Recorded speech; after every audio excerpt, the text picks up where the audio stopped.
having come from the warehouse, it's like I took pride in that job. Like there was never a day, although I knew it wasn't my end state, I can honestly say there was never a day I was like, oh, I deserve more than this. Or like there may have been those thoughts, but I knew right away, like, hey, squash that. Like that's not going to get you anywhere.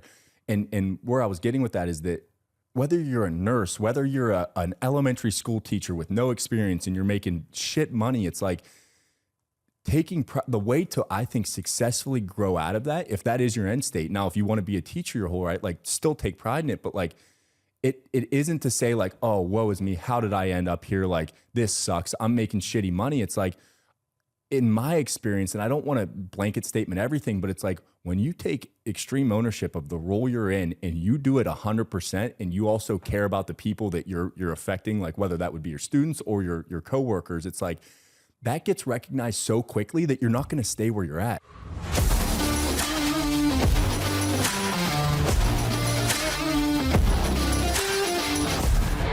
You're listening to the Born Primitive Podcast. Hey, everybody, just want to interrupt the podcast really quick to let you know about January's promotion. I got Mallory here, our co-founder. This was her idea. Ladies, this is for you. So here's how it's going to work. For the month of January, if you buy any pair of Born Primitive leggings, for the rest of the year, every month, you're going to get a voucher emailed to you so you can buy a $50 pair of leggings each month thereafter. We think we have the best leggings in the game. They've been extremely popular, and this was kind of our way of trying to get more people to try the product because we really stand behind it. But Mal, what are our best leggings? I mean, you got to say the go-to leggings. They've been with us for years. Top seller year after year. Super compressive, perfect for working out. If you like a little bit more relaxing in your leggings, the Synergy leggings are a close second. Similar material, not quite as compressive, so they're perfect for the all-day wear. And then one of my personal favorites are our Limitless leggings, which have a slight ribbed texture to them, insanely soft and comfortable. Once again, perfect for high-intensity workouts or even lounging around the house if that's your style. So check out one of those three. But yeah, as Bear stated, any legging purchase in the month of January is going to unlock this deal. So definitely take advantage of that and get a little surprise at your doorstep every month with a new pair. And fellas, this is an opportunity to gain some equity with the lady. So if you want to get ahead of this one, highly recommend all January long. All right, back to the podcast. Good morning, everybody. Welcome back to the Born Primitive Podcast. We got Big Tone back from baby duty. Big Tone, how we doing? We're good, sleep deprived, but we're feeling good, ready to get back in the driver's seat. Yeah, man, you got two of them now, so you're two under two, double duty. You're still playing man-to-man defense. You're not playing zone yet. Yeah, you get third, you'd be playing zone defense. Yeah, I hope everyone's having a good week. The topic we want to get into today is kind of around this analogy that we've been talking about here with the wagon puller versus the wagon rider. And for those that are watching on YouTube or Spotify, we actually played it in the beginning of this episode, and you might have just heard the voiceover script, but I encourage you to, if you're on Spotify or YouTube, go in and actually watch it so you can see the content behind it. But kind of an analogy of how we're looking at society right now. And for those that caught the Jason Khalippe episode, we touched on it very quickly, but it's essentially around the idea that our society is kind of summarized by a wagon, and there's different components and different roles around this wagon. You got the wagon pullers. Those are the people up front, harnessed up, pulling it, getting it going in the right direction. Maybe there's some people walking alongside the wagon that aren't necessarily holding it back. They're not adding to the burden of the people up front, but they're not necessarily contributing. And then there are the people sitting up in the wagon, weighing it down. We would like to think that those would be reserved for children and the elderly and those, specific people that actually need that help. I think there's a list of kind of categories you could cover there. But unfortunately, what we're seeing today is a lot of people are getting up and sitting in that wagon that should be pulling. And, so we want to kind of try to deconstruct that a little bit and hopefully deconstruct why maybe that's happening, why a narrative that is being pushed in society is perhaps working so well, and what we can do to combat it, and for those that are up front pulling the wagon, kind of how you should be proud of that. And it's not always, in my opinion, the roles that you think. In my opinion, it's not always like, oh, the military people and the doctor, like people that kind of get a lot of credit. If you're a mom, you're a wagon puller. If you're the daycare worker, you're a wagon puller. If you're the guy working a construction site at night, digging a ditch on the side of the road, working long hours, like I consider you a wagon puller, man. Like and you should be proud of that. It doesn't have to always be this prestigious CEO title or something like that. There's so many ways you can contribute to society. And yeah, so that's the gist of this conversation. But Tone, what do you think, man? Yeah, I think it's it's interesting because on the surface that the wagon puller analogy might seem simple, like, oh, either you're pulling or you're in the wagon. And as you just described, it actually is a pretty complex example of a way I think a healthy society could operate, or what I think we are seeing nowadays of like maybe a society that has started to get a little bit sick. And of course, that's like an exaggerative statement just to make a point. But as you mentioned, like there is a time and a place and to be in the wagon, but it should be reserved, as you mentioned, for those who, hey, like maybe you have a sickness going on, or you're an elder, or you're a young child. In that instance, it makes sense for you to be in there, and that's a healthy society. Is that there are going to be people that need taken care of, and there's going to be, as you said, like there's going to be nurses in the wagon as well, who are the ones actually taking care of them that are getting pulled. But their value add is to be in the wagon, helping them out. I think the interesting part, and I think what we want to dissect a little bit, is why are so many people willing to crawl into the wagon when they have no reason to be in there? They're not disenfranchised. They're not elderly. They're not a child. They're fully capable. But to me, feels like it's an easier short-term solution to realize, oh, I can crawl in here and not have to grind, not have to work, not have to contribute, and other people will kind of pull the wagon for me. But, and you and I were talking about before we went live, is that in the short term, that may feel like, oh, wow, like I gamed the system. Like, look at this, I can hop in here. But over time, that corrosion of the value of being a contributor to yourself and to your tribe, not only has detriment to the individual, but then to us as a society. So that's the thing I would want to ask you is, why do you think now, and of course, I don't think this is just unique to our generation. This is something that's played out before, but it does seem more pertinent. Why do you think more and more people are willing to climb in there when, for individuals that I'm around, and even myself, my whole value as an individual and then as a contributor is surrendered around being of service to myself and to those around me, so that I feel like I'm contributing? Because in moments in my life where I felt like I wasn't doing that, that was the most lost I ever felt. So what's your why behind we may be seeing an uptick in individuals willing to do that? Well, it's really freaking simple, man. I think 2 reasons. One, people are wired to take the easy route, right? That's just human nature. And I think a lot of these people that are willing to let others pull the weight for them, just don't have that kind of moral compass to, especially as men, you know what I mean? It's like, you're going to let another guy pull the weight for me. No, I'm an able-bodied male, and my job is to contribute, right? That's part of my responsibility, to provide and protect and be a productive member of society. Unfortunately, man, just some people just don't possess that like internal voice of feeling like the obligation to do that. And number 2 is entitlement. And, it's like these people think, oh, I'm allowed to sit in the wagon because society tells me that I'm a victim. So, I don't have to pull. The other people can pull for me because poor me, look at my circumstance. And we saw this, man, in COVID, this entitlement. So ridiculous. We start pumping out government checks every month. Here's the thing. All right, you want to get a government check for $2,000 a month so you can sit in your house and freaking play video games and eat Cheetos like a piece of shit? Or do you want to go work a 9-to-5 honest living like everybody else and be a productive member of society? Unfortunately, in that scenario, more people than we'd like to admit are taking option A. And they're not sitting there like, oh man, like, they don't have that guilt. They love it. They're taking advantage of the system. They love being a freeloader.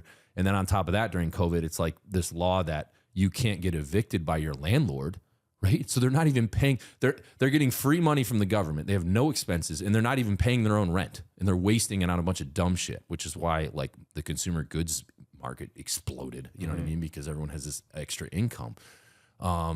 there's some, places that are still fighting that, right? Where it's like, it was like in a way well-intended, of course, COVID was an unprecedented thing. We were kind of figuring it out on the fly. So it was a way to like make it so, there weren't massive economic repercussions, but of course people are going to take advantage of every system. So to me, that's the most glaring example in recent history is you had grown ass men, able-bodied middle-aged men like us that are sitting on their ass in their apartment all day long doing nothing. And then when it comes to the end of the month to pay their rent, they don't even fucking pay their rent, right? Those are the people that we are going to have in our society. And the irony is those people are the ones that think they're the victims.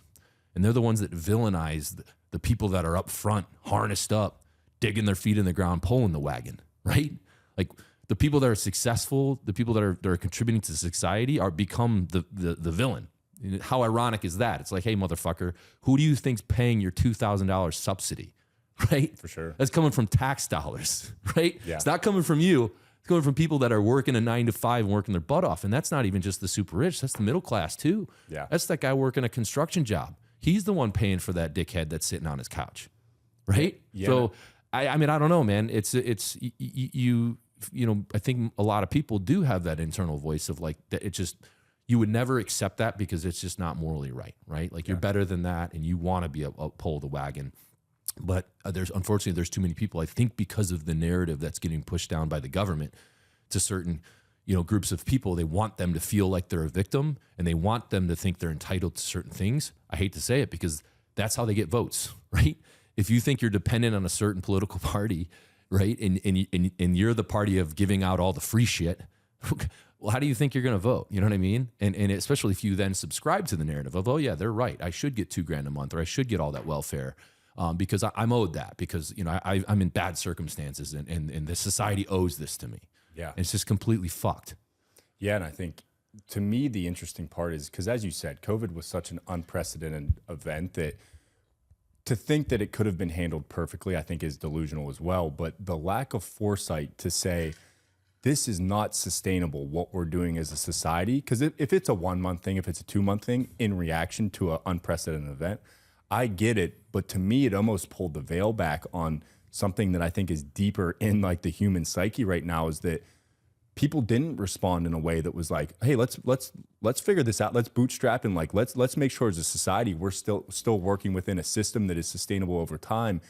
It was the opposite. It's like a lot of people sat back on their laurels and was like, hell yeah, like, yeah, this is a global disaster, but like, this ain't bad, kind of sitting at my house. Like, and I'm gonna get all the juice out of this that I can, ride it right up until the month that like, finally they're like, okay, we're not doing this anymore. And that is concerning to me, less on the individual level. I can see how like you could rationalize your way into that like, yeah, this is an event that we don't know what to do. So let's just hang out. Let's get taken care of by the government. That makes sense to me, but it's almost a red flag for me and kind of like the canary in the coal mine that, and it's what you kicked off with, that as a society, what we value has kind of eroded so that like we aren't looking at situations like that and saying like, oof, like something in my gut is telling me that this probably is not what we should be doing as far as just hanging out. Yeah, and look where we are now, right? We got record inflation. I got to buy a half gallon of milk for my daughter. It's $9. Like I can afford that, but some people can't. You know what I mean? I'm looking at it. It's like it's craziness. So we're seeing, we're reaping what we sow there and what that created.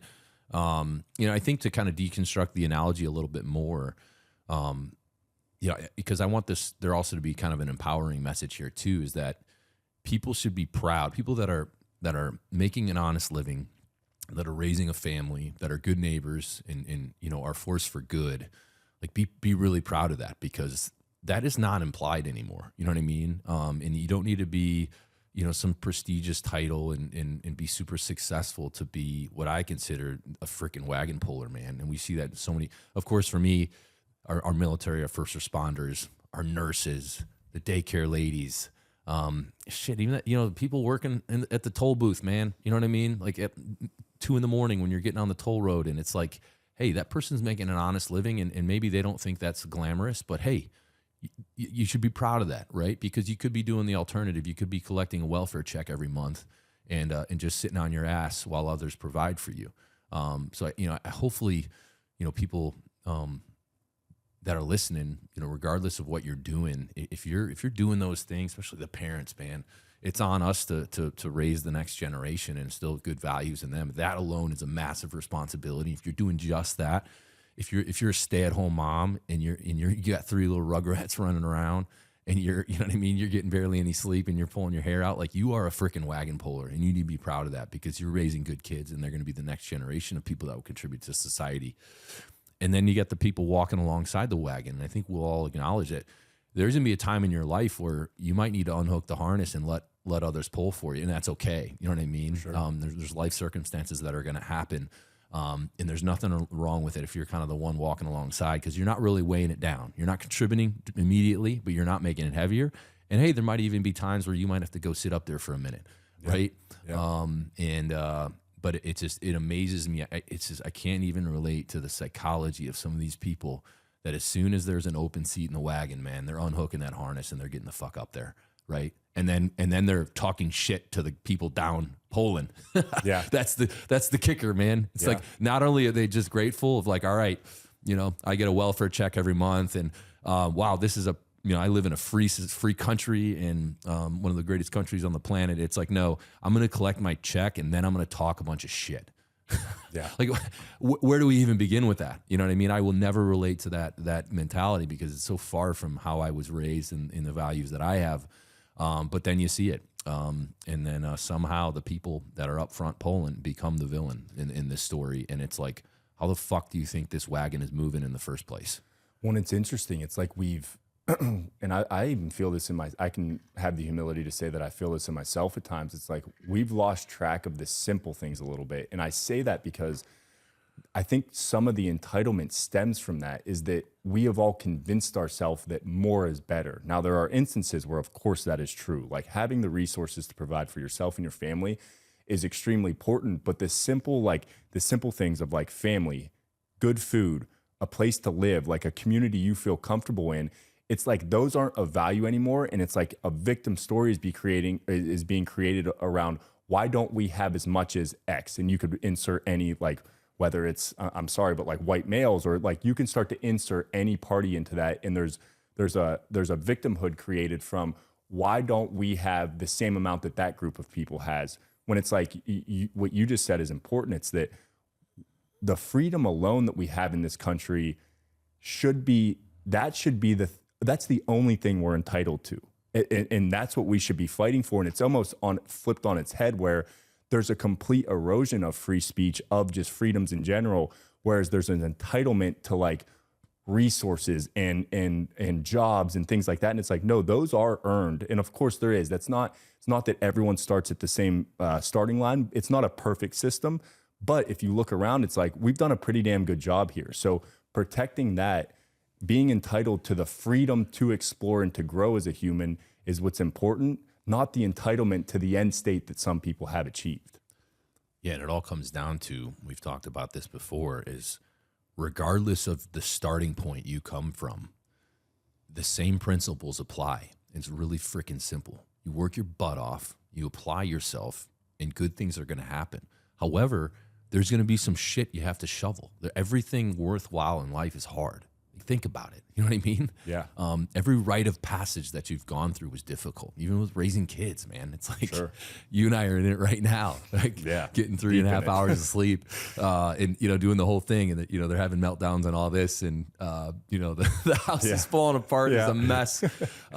Even that is a kind of a rite of passage that ultimately they grow up to be successful members of society. You can be proud, and probably, we're not there yet, of course, but I imagine you miss those moments then when it happens. But everything that you go through in life that ends up being worthwhile, there is difficulty prior to. I think the only exception would be like, if you're one of these people that like inherited a bunch of money, right? It's like, okay, well, there was no difficulty to that. Yeah. So, some people might just, get that benefit. You can't control that, but regardless of kind of those outliers, we all have the ability to pursue our own version of the American dream, regardless of what certain politicians are telling you of what you're supposed to become. And that's the biggest thing, because we talked about in Jason's podcast. It's like this narrative that is pretending to trying to help these people is actually crippling them. because as we know, if you subscribe to the victim mentality and that victim narrative, it completely changes the lens you see the world through, and you see everything through the lens of, oh, I am a victim, and it's that confirmation bias. Everything you see is because of X. And you even, we use the high school like athlete analogy, right? It's like the kid who thinks he's not getting playing time because his parents are telling him that, oh, it's because the coach likes the other kid. You know what I mean? And it's like, now that kid's not going to work anymore because he thinks it's a predetermined outcome, when you should be telling him, hey, get your ass in the weight room, get out to the fucking football field, start running gassers at night, work your butt off, get your protein, get your calories in. Instead, there's this boo-hoo. The coach is going to play the other kid at linebacker because he's buddies with the coach, right? So the second that kid starts subscribing to that bullshit, he's toast. But you know what I mean? And the sad part to me is that, using your example of like the rites of passage, or that anything that is kind of truly worthwhile in life is going to take a certain level of hard work and just kind of like grittiness, is that's the magic of the journey. It's not the outcome. So if you feel entitled to an outcome, even if somebody handed you that outcome on a silver platter, guess what? It's not going to change who you are. It's not going to make you I would argue it's not going to make you any more fulfilled, any more happy inside. In my experience, what does bring forward levels of fulfillment and kind of gratitude and groundedness is developing the traits in self-reflection and kind of the attributes needed to achieve that outcome. That's the magic. The journey is the magic. It has nothing to do with the actual end state. Those are almost just secondary indicators. I think indicator is a decent word, that you're on the path in a way, whether it's money, whether it's other types of resources like a house or whatnot. Of course, that just stems from a monetary stability. Is that those are the secondary effects of being on the path, holding yourself responsible, and manifesting a life that you like. That's the magic of being a human. So yeah, it's almost an inverse of feeling entitled to an outcome, because to me it's like, and it goes back to the example of getting handed a bunch of wealth. It's like there's nothing wrong with that, and of course, like setting up generational wealth for your family, like if handled the right way, can give extreme benefits and extreme freedoms. Like there's nothing wrong with that. But it's not like I look back on my life and say, man, I wish I'd have had $100,000 or $1 million trust fund when I was 18. With what I've gone through in my life, I wouldn't want that. And it's for that exact reason, is that everything I am today is because of the trials and tribulations, working through those and figuring out, kind of defragging my own mind to end up in a state where it's like, I know I'm being of value. I know I can add value to a room, to my family. And that's only a result of all of those kind of micro hard moments that you're willing to kind of persevere through. Yeah, that's a great example, man. And it's like, if you were to climb some summit, right, you get up to the top and you look down over the valley there, and you feel that sense of accomplishment. But part of it is because you had to work your butt off to get up there. Sure. And imagine if you just took a helo ride and just got dropped at the summit. Yeah, it's cool. And you got cool there for 1 minute. You got there in 2 minutes, and you're like, you'd probably kind of stand up there like, all right, nice view, but like it wouldn't be the same, right? Because you didn't have that struggle. It's almost like, this will make you sound like a hillbilly, but you do like a full day of yard work, right? And it's hot out and you're all dirty, and you come in and you drink that first cold beer. Like that cold beer tastes 10x better than a normal cold beer. You know what I mean? Yeah. It's like you need to have that struggle to appreciate, the outcome. And but unfortunately, a lot of people, I think, want to skip the hard part and just get to the end. And then they're deprived on a lot of life experience that makes them end up being a much more well-rounded individual. And well, and one layer deeper is, so right there, what we just talked about is the feelings of fulfillment that you will get for sticking to a journey that maybe isn't always easy, but that has an end state that you've identified as what you want to work towards, and then making that happen. That's on the individual level. I would say what's even equally as powerful as that is that along that journey, the other individuals that you find have walked a similar path, it's never going to be exactly the same as yours. The power in, let's use the summit analogy. You get to the top of the summit, having trekked up it, let's say it took a month, and you see other individuals that have done the same. The bonding and the connection that you will make that makes it all worth it too. So it's not even just an individual development. That's a huge part of it, and building that confidence within yourself to kind of manifest something or reach a goal that you set out to. Huge for your personal kind of development and confidence. But then equally as powerful is being able to look somebody in the eyes that has trekked through something similar to that. And with your military experience, you can speak directly to this. It's like, that's a bond that you can't create that any other way. And like those connections, and especially if those play out over years, like I look at both my brothers, like some of my closest friends, it's like we've been through a lot together. And like now when we sit down in a room, it's like there's an energy there that like, and it's like, it's funny too, because you don't judge people along the way, but there are people along the way that kind of they step off the path, and that's their own journey to take. But like, it's like when you look at the motherfuckers that were willing to like walk that path the whole way through and see it through, it's like that builds a bond that's unbreakable. And I think as humans, we desire that. Like we desire deep connections with people. And I truly think, to go back to the rites of passage, like the only way, not the only way, but one of the most significant ways to develop those deep bonds with both on a kind of partnership level, but then also a friend level, is to go through hard shit together. 100%, man. And you can't replicate that bond and that shared suffering. Yeah.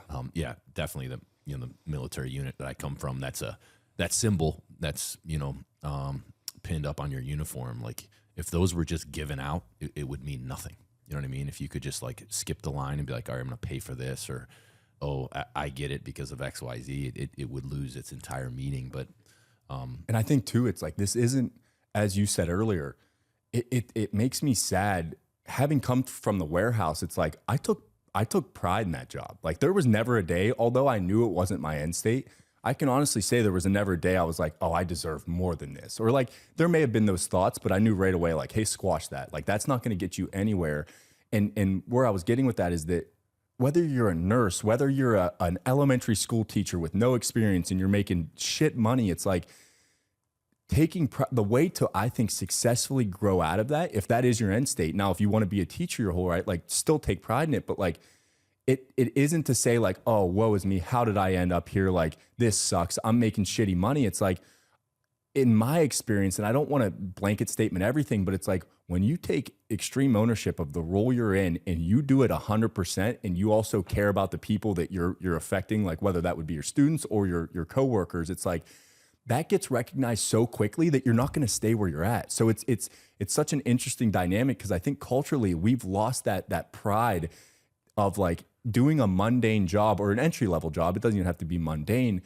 And then we kind of stay stuck in it because we carry a piss poor attitude of like, and here comes the entitlement of like, why am I not getting more? Why am I not making more money? It's like, well, it's obvious. And anyone that has been through it, and that's what sucks, you start to break what I think is a healthy society, because it should be people that grinded through those different levels that become the wise elders and then give that advice of like, hey, when you're 19, 18, 20, like, get in there, get in the trenches, work your ass off, be a value add to wherever you're at.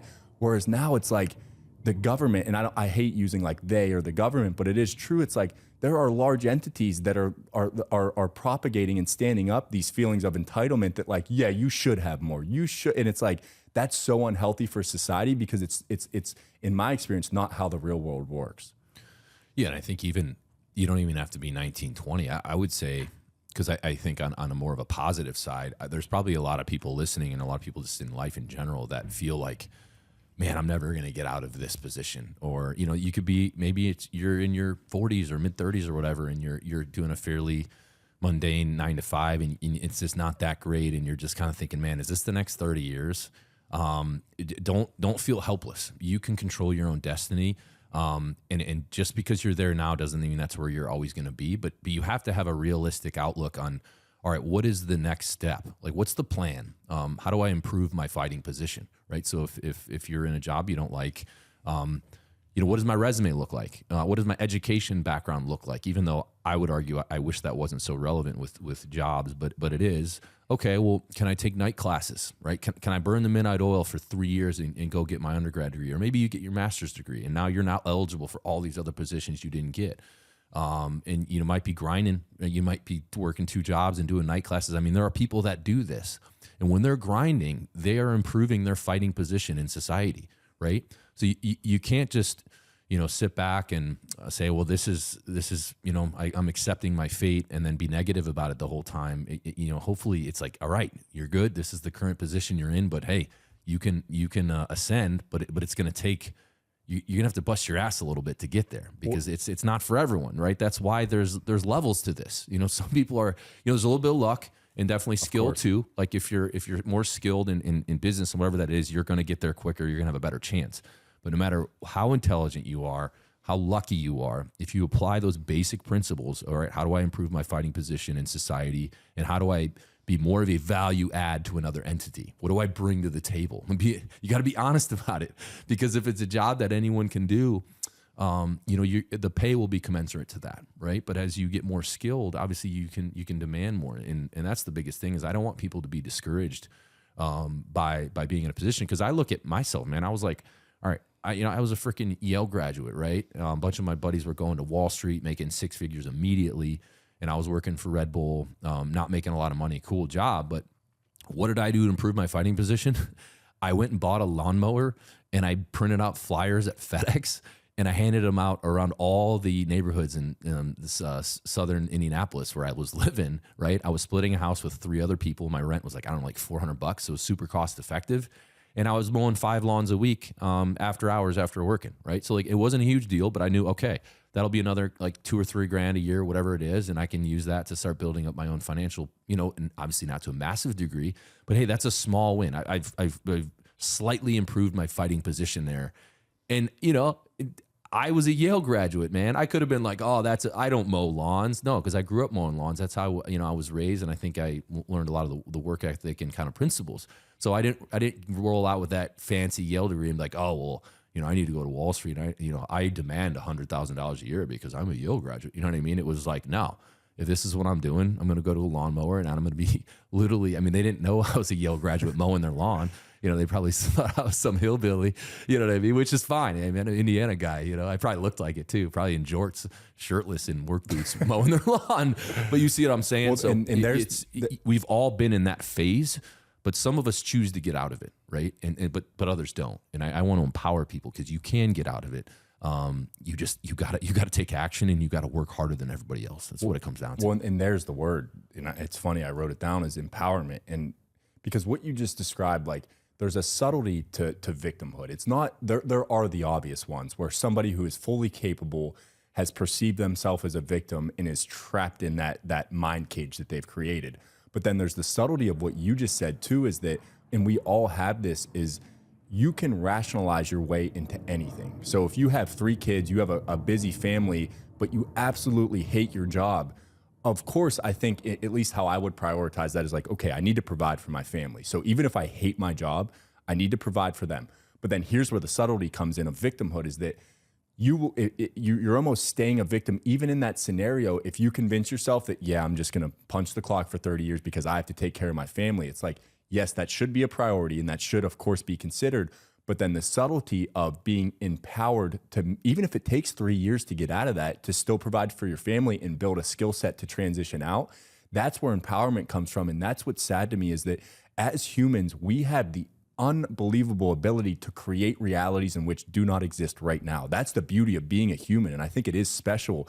And I think as a society, if we lean into that and realize our power, that will change literally everything in which we live in. Like, that's how culture changes. That's how society's built out, I think, in a healthy way.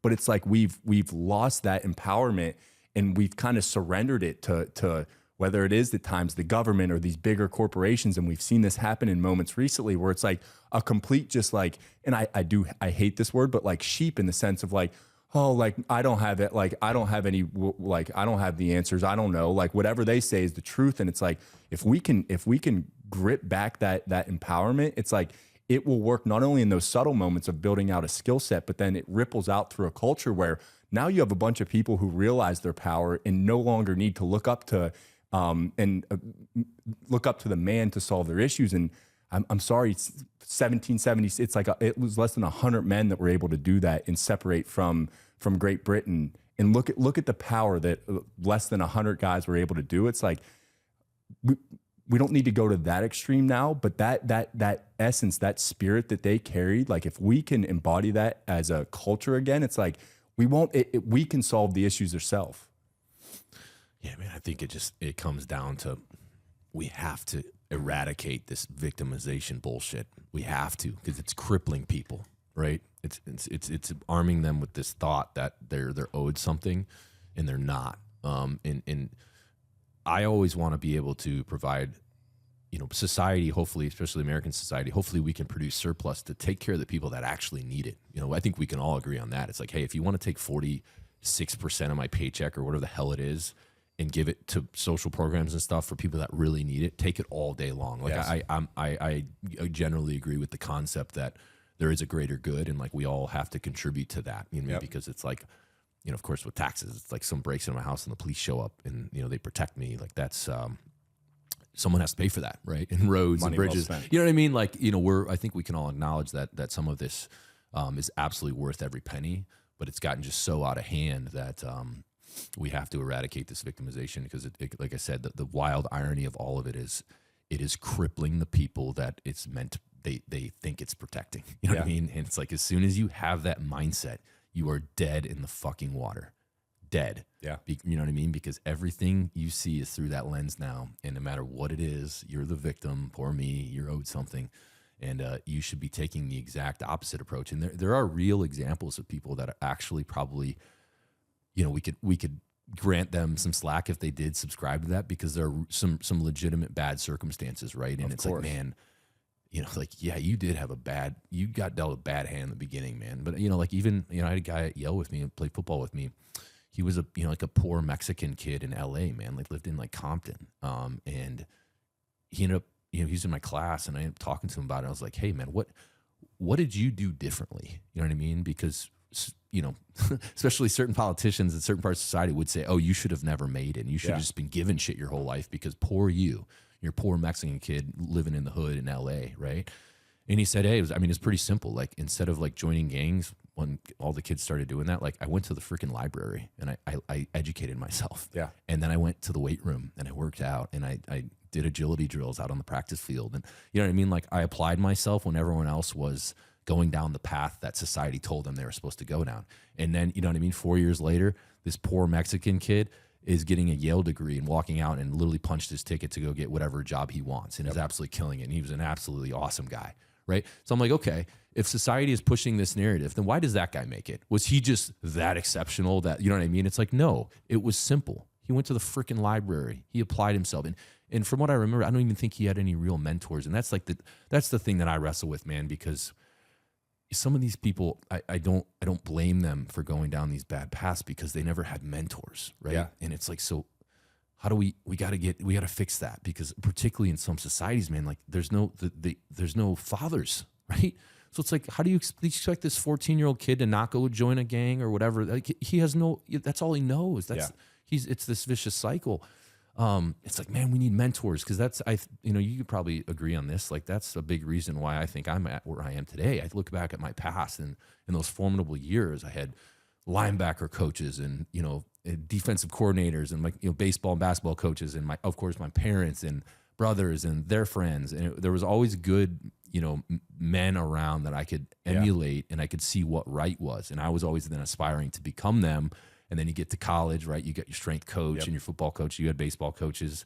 And then, in the military, I had these, guys that were above me, or the instructors, right? They're the gatekeepers. And you always had, other men instilling these strong values in you. And then eventually you just become that. You become the embodiment of all of the different things you were exposed to. Yeah. Nothing about me is original, right? I just took little tidbits of pieces of different men that I looked up to and women. And that kind of became my core identity, right? None of that is original to me. So the kids that don't have this, like we also have to acknowledge, like we have to freaking fix that. And we think of like all the money we waste. It's like, if there's one area I wish we could, how to fix is like, if we could fix education. So these kids that actually need it, like shit, you want to take an extra 3% off my income every year to help some poor kid in the city have a mentor, all about it. That's worth every freaking penny, right? Because they need that, and that will help society, and it will give these kids. So I do wrestle with it, right? Like, I'm kind of being hard ass and, like everyone can make it, blah, blah, blah. But I understand nuance to it of like that inner city kid. While I do think he can still control his own destiny, he doesn't even know that.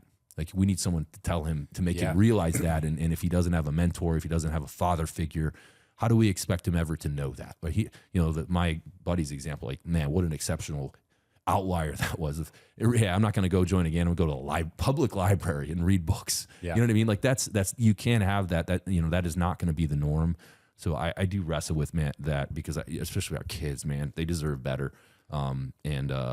It's a hard one. It's such an impossible, complex problem. But yeah, the goal of this conversation isn't to trivialize victimhood, because victimhood is real. The thing that I think we're discussing is that to get at, like, there are people who you look at and you're like, yes, you are a victim of shitty circumstance or of a very traumatic event. That is true. That should never be trivialized to the point where it's like, no, you're never a victim. That's not even a real thing. It's like, it is real in that moment, and maybe even over a period of moments or a timeline. But the way out of that is not to remain. It's like any construct that you create in your head is that if you identify with that, you will, it's almost back to the empowerment. You will maintain that. That's part of what we can do as humans, is that if you buy into a thought structure, you will embody that thought structure. So if you commit to the fact that I am a victim, you will remain a victim. Whereas it could be, I was a victim, but like, here's what I did to grow out of that. That's the empowerment part of it. So yeah, you're right. It's like, this shouldn't come across as like a harsh, like, oh, there's no such thing. Like, it's impossible. Like, bootstrap and make it happen. It's like, there is a subtlety to it. And then as you start to peel back the layers, I think you land on what you just said is like, and have you ever watched Soft White Underbelly on YouTube? No. So it's a guy who, he actually used to be like he was just on Rogan. I wish Mark something, but he was a video and photographer for Apple. Had an amazing career with them as they expanded, realized I want to do my own thing. Had a fascination with just, like, he calls it the underbelly of America. So started going to Skid Row and talking with people. So these were gang members. These were people that had been addicted to drugs for 30 years. Somebody, I think Rogan actually asked him, like, hey, you've probably talked to more disenfranchised people than almost anyone in the country, because he's been doing it now for 20 years. Like, how can we fix this? And it was a very broad question, and he just looked straight. I think it was Rogan. I apologize if I'm misspeaking, but he just said it's parenting. Like, because he gets to know these people, and then any of the money he makes from the channel, he gives back to them. And he's like, as I got to know their stories, it's like you can trace every single one of them, almost like, he's like 99% of them, back to something very traumatic that happened in their childhood, or just a complete lack of presence of any type of family figure. So I know this one was more centered around the value of, like, empowerment and not being a victim, but like embodying, and I feel like as new fathers, we're always harping on this, but like the leaning into the importance of parenthood as a culture should not be understated at any point. Like that sets up and mitigates, I think, a lot of what we're talking about. It nips it at the butt right from when a kid is a young age. Because as you said, you start to see, you look up to hopefully your parents. Then if your parents are healthy, they're probably going to have healthy relationships around them. Those are the crazy uncles that you learn a lot from. It's like you start to build an ecosystem in which people see what healthy relationships look like. They have those mentors to look up to. And I do think it mitigates a lot of this down the road. Whereas, like, if you've never looked up to anyone and then you're 18, it's not impossible to work your way out of that, but it has become a much more complex solution to try to solve. Yeah, because you would almost need to have this, like, jolting epiphany of actual reality to make you realize, oh, the stuff that I've been, subscribing to is complete bullshit. Well, because you don't even know. Sometimes I think as you get older, you start to recognize this is a mentor, or this is somebody I really look up to.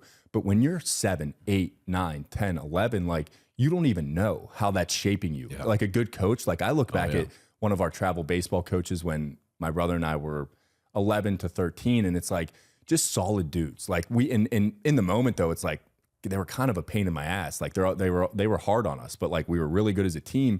And looking back now, it's like, whoa, that was an adult that had his shit together enough to not only keep us disciplined, but also be soft when it was required. Do you know what I mean? And that's something I look back on and I'm like, oh my God, like there are a series, as you said, like, and they all have different tastes. There's always different personalities, but like, you are just kind of an amalgamation of those 15 people. But when you're actually in it, you don't even really recognize it until you get older. So that's the sad part, Bear. And I think that's part of what we feel as a culture, is that it's not like these 19-year-olds are like, oh, I'm a victim. It's just that they've never been exposed to any type of person to look up to, so it's all they know. And that's what's scary, is that you do that enough out over a culture. It's like it's not a conscious decision to be a victim. It's extremely unconscious, in the sense that like they just don't know any better, and they're around a bunch of people who embody that same victimhood.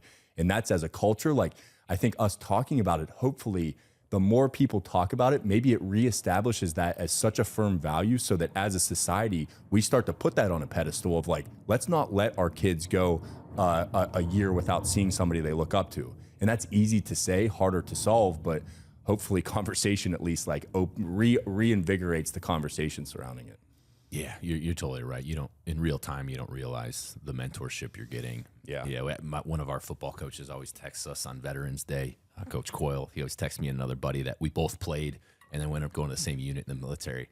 And we always respond back with like, yo, coach, like we're the one that needs to thank you. Like the shit you taught us out on that practice field, like that shit was hard, man. Yeah. And it was always tough love. I mean, these were hard-nosed guys. You know what I mean? Indiana, conservative dudes that just old school values, and they taught that on the football field, man. But in the moment, you don't realize the incredible benefit of being exposed to that. And then for me, it's like when you probably get in your early 20s, maybe mid 20s, it all starts making sense. And just observing your parents be good role models as well. In the moment, that's just, you feel like that's the norm. You realize it's not the norm, and then you kind of hopefully can become that, and kind of pass that down to the next generation. But as we know, I mean, there's breaks to that, because some people don't get that early on. It's like, I think that's what we have to solve for as society, and we have to just stop. I mean, this will probably piss some people off, but from my optic, one political party, the only reason that they push all this shit is to get votes, man. You know what I mean? Like, they don't actually give a shit about any of these people. They want them dependent on them for free shit, so they vote for them. That's it. That's it. So they can get their book deal and the money from the lobbyists. You see all these politicians, man, that end up leaving Congress, and they're worth like $150 million. And it's like, how did that become the thing? You know what I mean? Like, you don't think that creates ulterior motives for someone in public office? Right? When there's all these opportunities to make insane amounts of money and shit, I'm as capitalist as they come, man. So you want to go make 100 million, like, do it, but not at the expense of these narratives and kind of get reelected at all costs, because they're doing it for the wrong reasons. And I think like quick solution to that would be like fucking term limits. I don't even get into politics, but it's like, you have these career politicians that are 85 fucking years old, and ironically their portfolio and their trading portfolio is just 50% above, you know what I mean? Crazy. Like, you think Nancy Pelosi's just naturally like the best day trader of all time? Like, their salaries are 200 grand, and yet they come out being worth 200 million. So it's like, wait a second. It's like we got to like, be cautious that they want to get reelected, right? And they don't want people to think for themselves. They want them to think like sheep. And the more people that are going to be dependent on a check every month and all these free things and free programs and subscribe to this narrative that they're pushing of like, oh, well, you deserve this because you're a victim. It's literally just to win elections, man. And I if you could hook these people up to a polygraph and say, hey, do you actually give a shit about these people? I bet all of them fail. Maybe some. All right, I don't want to throw them all under the bus, but I wish we could just realize that there's a reason this mainstream victim narrative is getting pushed. And it's not for noble reasons. Like, it's not this like, oh, like this is a real thing. It's like, no, that this is we're all being fooled. And this is so every 4 years or 2 years, election cycles, you vote a certain way, right? And we're all then going to fight about it. And, we're all going to be yelling at each other, and they're going to divide us. And that's just how it works. Well, and so there is the political party component, which I think is undeniable. And then I think another layer deeper than that, or just maybe on the same level is that when we are disempowered as a people, you are easier to convince and control. And I don't need that. Doesn't need to be in some grand way. It just means that start to look at who donates to those parties as well.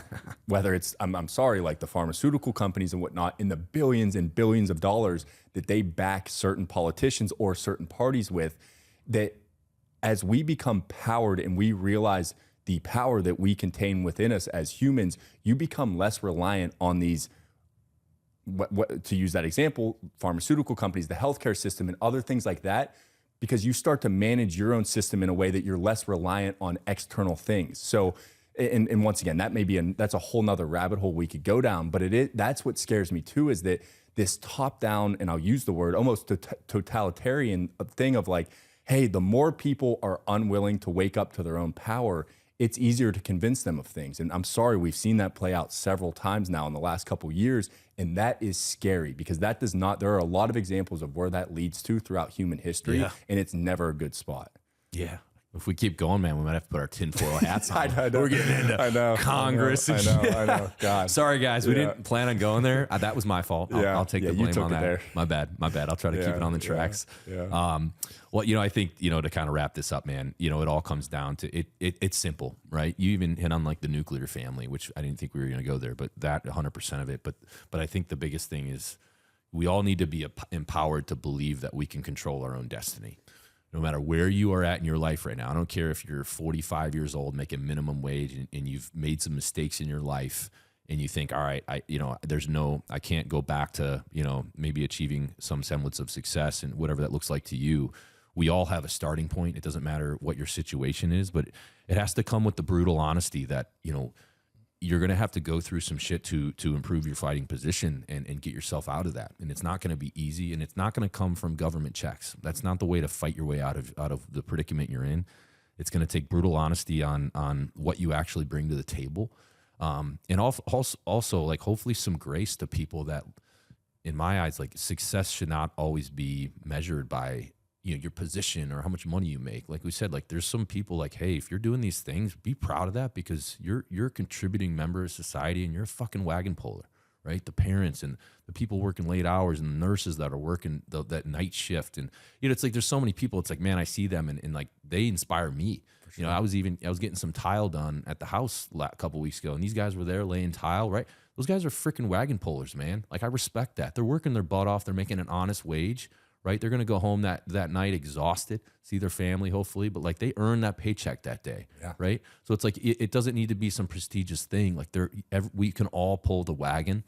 And hopefully we should feel a sense of responsibility that we should be all pulling, and never be a freeloader, man. There's too many people that want to take that easy route and go sit up in the wagon and then just talk shit on everyone that's pulling, which is just the wildest irony of all time. We should be proud that we're harnessed up front, digging into the ground and pulling that thing, right? And if we all pull, that weight gets a little bit lighter, right? And then unfortunately it goes the opposite. More people that say, all right, screw this wagon's going to move regardless of whether I'm pulling or not, and they go sit in it. Well, that weight starts getting heavier and heavier, and eventually that's not sustainable as a society.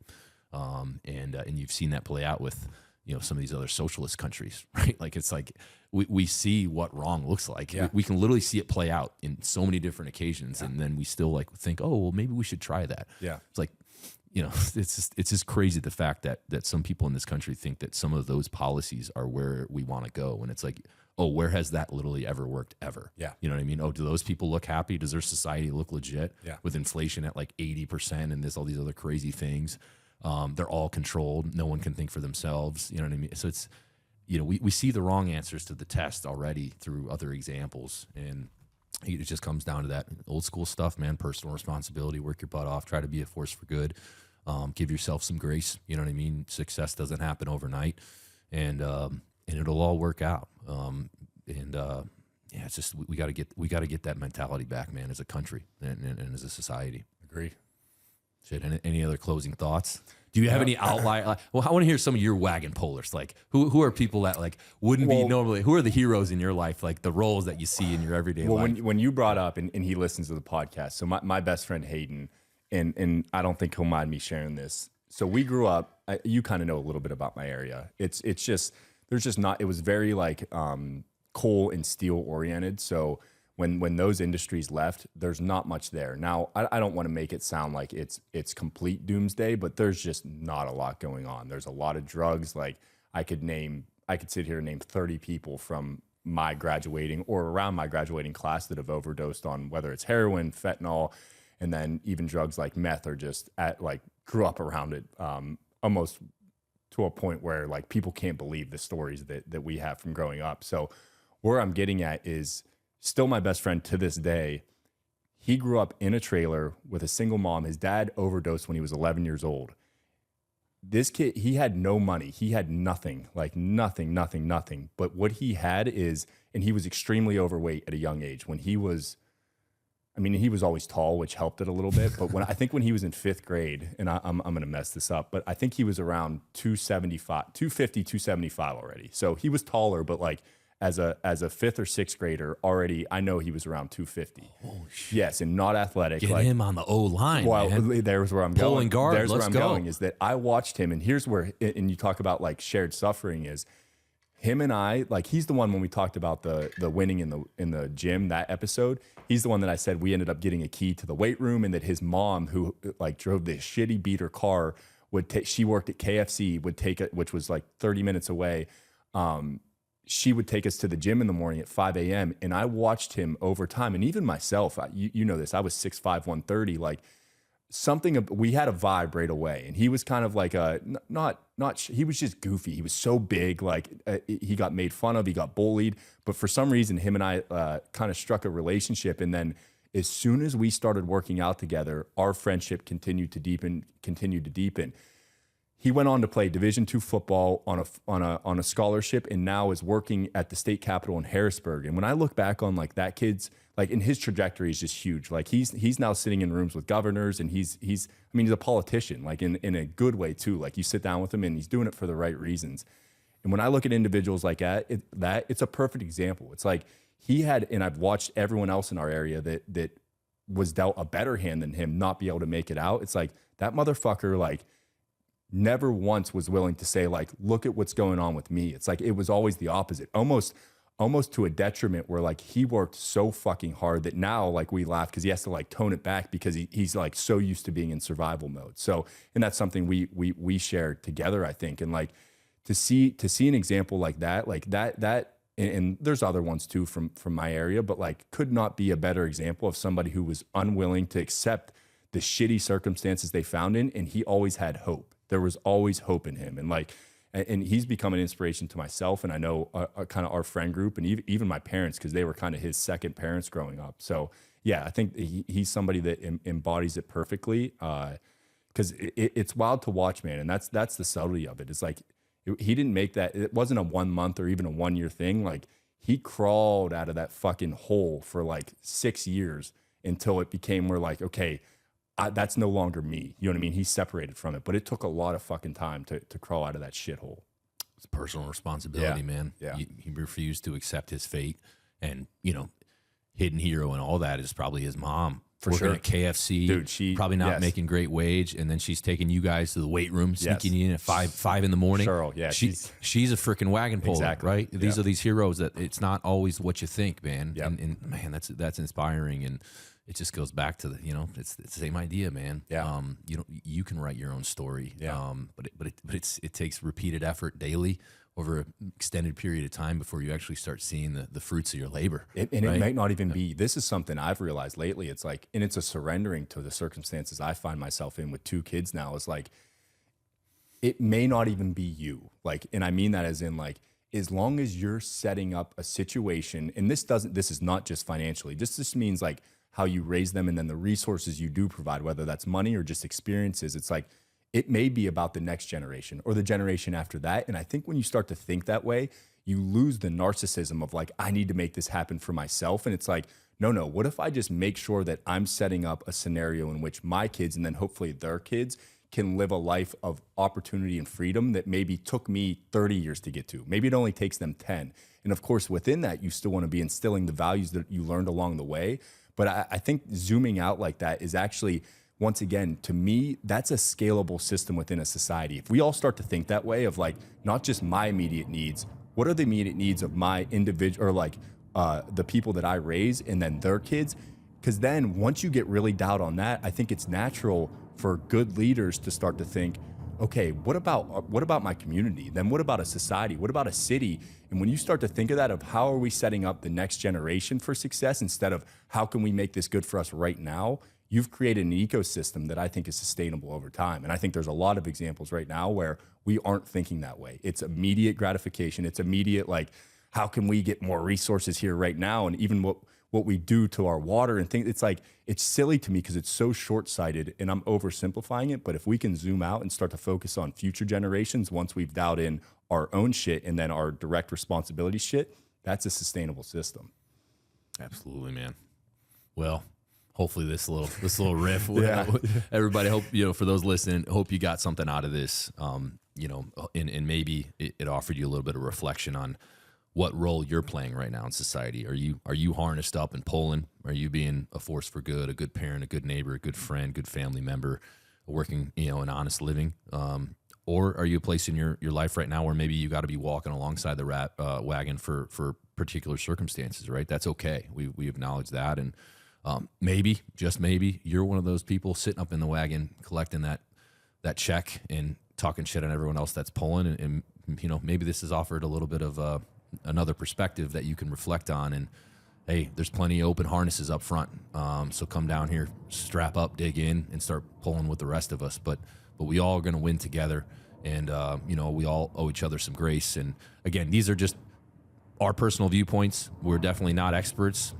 These are just values that I think maybe we established, from mentors, like we said, but definitely would love to hear your all's thoughts. So, feel free to shoot down our arguments and offer different perspectives. That's how we find the ultimate truth. So I definitely am open to that. And by no means the omnipotent, all-encompassing opinion here. Just one common man's opinion that we wanted to kind of elaborate on a little bit. So hope you all got something for value out of that. And thank you so much for, all the messages and comments we've been getting. We're past 20 episodes now, and this has been a lot of fun, a big learning curve for us.